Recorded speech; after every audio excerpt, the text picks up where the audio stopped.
PM কিষাণ প্রকল্পে কৃষকদের জন্য খুশির সংবাদ। প্রধানমন্ত্রী নরেন্দ্র মোদী বিহারের ভগলপুর থেকে সোমবার প্রধানমন্ত্রী কিষাণ সম্মান নিধি বা পিএম কিষাণ স্কিমের 19তম কিস্তি প্রকাশ করবেন। এই স্কিমটি বছরে 3বার বার্ষিক 6,000 টাকা করে প্রদান করা হয়। প্রধানমন্ত্রী কিষাণ সম্মান নিধি যোজনা হল কেন্দ্রীয় সরকারের যোজনাগুলির মধ্যে একটি। দেশের তৎকালীন প্রধানমন্ত্রী নরেন্দ্র মোদী দেশের ক্ষুদ্র ও দরিদ্র কৃষকদের আর্থিকভাবে সহায়তা করার জন্য 2018 সালে সর্বপ্রথম এই যোজনা শুরু করেছিলেন। কিন্তু সহজ সরল শর্ত পূরণের মাধ্যমে ভারতের যে কোনো কৃষক প্রধানমন্ত্রী কিষাণ সম্মান নিধি যোজনা পাওয়ার জন্য আবেদন জানাতে পারেন। কিষাণ সম্মান নিধি যোজনা পেতে গেলে কিছু শর্ত পূরণ করতে হবে। সেই শর্তগুলির মধ্যে রয়েছে, কেন্দ্রীয় সরকারের যোজনা হওয়ায় ভারতের প্রায় সমস্ত রাজ্যের কৃষকরাই প্রধানমন্ত্রী কিষাণ সম্মান নিধি যোজনার লাভ নিতে পারেন। তবে এই যোজনার মাধ্যমে সরকারি সহায়তা পেতে গেলে কৃষককে কিছু সহজ সরল শর্ত পূরণ করতে হবে। এই যোজনায় পেতে হলে কৃষককে অন্ততপক্ষে 18 বছর বয়স্ক হতে হবে। যে সমস্ত কৃষকের 2 হেক্টরে বা 4.9 একরের চেয়ে কম জমি রয়েছে, শুধুমাত্র সেই সমস্ত কৃষকরাই প্রধানমন্ত্রী কৃষক সম্মান নিধি যোজনার জন্য আবেদন করতে পারবেন।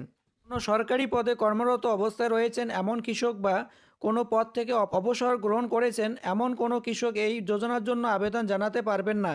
এছাড়াও ডাক্তার, ইঞ্জিনিয়ার, আইনজীবী, চার্টার্ড অ্যাকাউন্টেন্ট ও যারা আয়কর প্রদান করে থাকেন তারা এই যোজনার যোগ্য নয়। কেন্দ্রীয় কৃষি ও কৃষক কল্যাণ মন্ত্রী শিবরাজ সিং চৌহান বলেছেন, কেন্দ্রীয় ও রাজ্য সরকারের পরিকল্পনা সম্পর্কে সচেতনতা তৈরি করতে মুক্তির দিনটিকে কিষাণ সম্মান সমারোহ হিসাবে উদযাপন করা হবে। তিনি বলেন, সারা দেশে 9.8 কোটিরও বেশি কৃষক সরাসরি বেনিফিট ট্রান্সফারের মাধ্যমে 22,000 কোটি টাকারও বেশি আর্থিক সহায়তা পাবেন। যাদের অ্যাকাউন্টে ডিবিটি লিঙ্ক করা রয়েছে তারা এই পিএম কিষাণ সম্মান নিধির টাকা আগামী 24 তারিখ 2,000 টাকা করে 19তম কিস্তি পেতে যাচ্ছেন।